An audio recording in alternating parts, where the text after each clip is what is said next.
By and by I was smitten with the silver fever. Prospecting parties were leaving for the mountains every day, and discovering and taking possession of rich silver-bearing lodes and ledges of quartz. Plainly this was the road to fortune. The great Gould and Curry mine was held at $300 or $400 a foot when we arrived, but in 2 months it had sprung up to $800. The Wolfer had been worth only a mere trifle, a year gone by, and now it was selling at nearly $4,000 a foot. Not a mine could be named that had not experienced an astonishing advance in value within a short time. Everybody was talking about these marvels. Go where you would, you heard nothing else, from morning till far into the night. Tom So-and-so had sold out of the Amanda Smith for $40,000, hadn't a cent when he took up the ledge 6 months ago. John Jones had sold half his interest in the Bald Eagle and Mary and for $65,000, gold coin, and gone to the States for his family.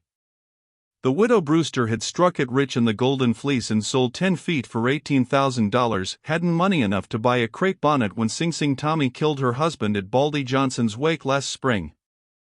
The Last Chance had found a clay casing and knew they were right on the ledge. Consequence, feet that went begging yesterday were worth a brick house apiece today, and seedy owners who could not get trusted for a drink at any bar in the country yesterday were roaring drunk on champagne today and had hosts of warm personal friends in a town where they had forgotten how to bow or shake hands from long-continued want of practice. Johnny Morgan, a common loafer, had gone to sleep in the gutter and waked up worth $100,000, in consequence of the decision in the Lady Franklin and Rough and Ready lawsuit. And so on, day in and day out the talk pelted our ears and the excitement waxed hotter and hotter around us. I would have been more or less than human if I had not gone mad like the rest. Cartloads of solid silver bricks, as large as pigs of lead, were arriving from the mills every day, and such sights as that gave substance to the wild talk about me. I succumbed and grew as frenzied as the craziest. 194.jpg, 65K.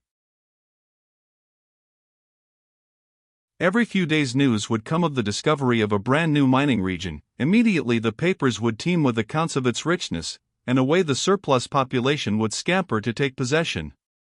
By the time I was fairly inoculated with the disease, Esmeralda had just had a run and Humboldt was beginning to shriek for attention. Humboldt! Humboldt was the new cry, and straightway Humboldt, the newest of the new, the richest of the rich, the most marvelous of the marvelous discoveries in Silverland, was occupying 2 columns of the public prints to Esmeralda's 1. I was just on the point of starting to Esmeralda, but turned with the tide and got ready for Humboldt. That the reader may see what moved me, and what would as surely have moved him had he been there, I insert here one of the newspaper letters of the day. It and several other letters from the same calm hand were the main means of converting me. I shall not garble the extract, but put it in just as it appeared in the Daily Territorial Enterprise. But what about our minds? I shall be candid with you. I shall express an honest opinion, based upon a thorough examination. Humboldt County is the richest mineral region upon God's footstool. Each mountain range is gorged with the precious ores. Humboldt is the true Golconda. The other day an assay of mere croppings yielded exceeding $4,000 to the ton. A week or 2 ago an assay of just such surface developments made returns of $7,000 to the ton. Our mountains are full of rambling prospectors. Each day and almost every hour reveals new and more startling evidences of the profuse and intensified wealth of our favored county. The metal is not silver alone. There are distinct ledges of auriferous ore. A late discovery plainly evinces cinnabar. The coarser metals are in gross abundance. Lately evidences of bituminous coal have been detected. My theory has ever been that coal is a ligneous formation. I told Colonel Whitman, in times past, that the neighborhood of Dayton, Nevada, betrayed no present or previous manifestations of a ligneous foundation, and that hence I had no confidence in his lauded coal mines. I repeated the same doctrine to the exultant coal discoverers of Humboldt. I talked with my friend Captain Birch on the subject. My Pyrrhonism vanished upon his statement that in the very region referred to he had seen petrified trees of the length of 200 feet. Then is the fact established that huge forests once cast their grim shadows over this remote section. I am firm in the coal faith. Have no fears of the mineral resources of Humboldt County. They are immense, incalculable. Let me state one or two things which will help the reader to better comprehend certain items in the above. At this time, our near neighbor, Gold Hill, was the most successful silver mining locality in Nevada. It was from there that more than half the daily shipments of silver bricks came. Very rich and scarce, Gold Hill ore yielded from $100 to $400 to the ton, but the usual yield was only $20 to $40 per ton, that is to say, each 100 pounds of ore yielded from $1 to $2. But the reader will perceive by the above extract that in Humboldt from 1/4 to nearly half the mass was silver. That is to say, every 100 pounds of the ore had from $200 up to about $350 in it. Some days later the same correspondent wrote, I have spoken of the vast and almost fabulous wealth of this region. It is incredible. The intestines of our mountains are gorged with precious ore to plethora. I have said that nature has so shaped our mountains as to furnish most excellent facilities for the working of our mines. I have also told you that the country about here is pregnant with the finest mill sites in the world. But what is the mining history of Humboldt? The Sheba mine is in the hands of energetic San Francisco capitalists. It would seem that the ore is combined with metals that render it difficult of reduction with our imperfect mountain machinery.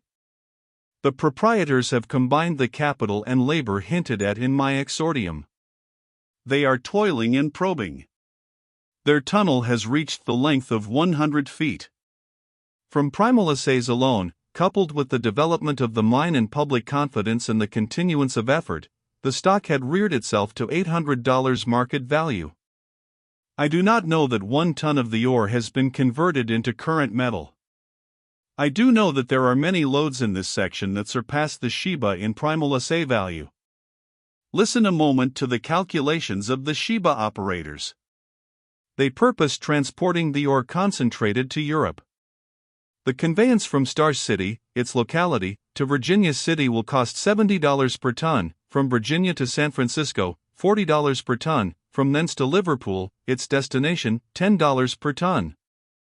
Their idea is that its conglomerate metals will reimburse them their cost of original extraction, the price of transportation, and the expense of reduction, and that then a ton of the raw ore will net them $1,200. The estimate may be extravagant.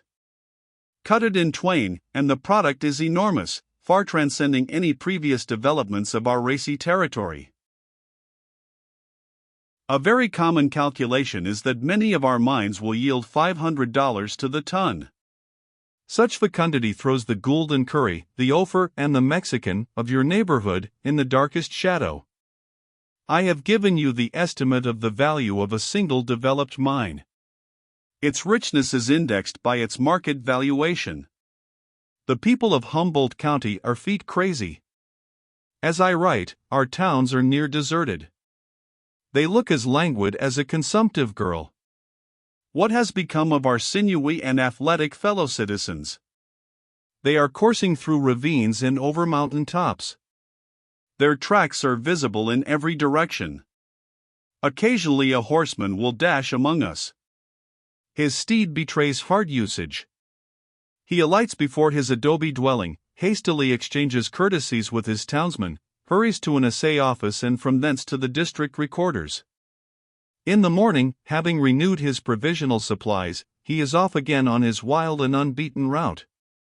Why, the fellow numbers already his feet by the thousands. He is the horseleech.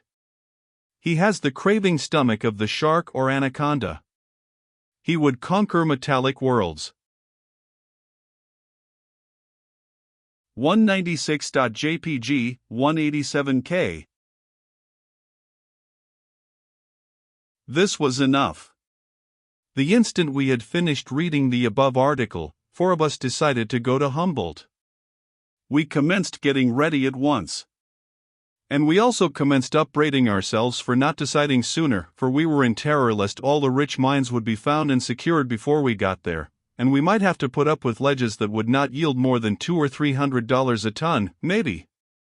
An hour before, I would have felt opulent if I had owned 10 feet in a Gold Hill mine whose ore produced $25 to the ton. Now I was already annoyed at the prospect of having to put up with mines the poorest of which would be a marvel in Gold Hill.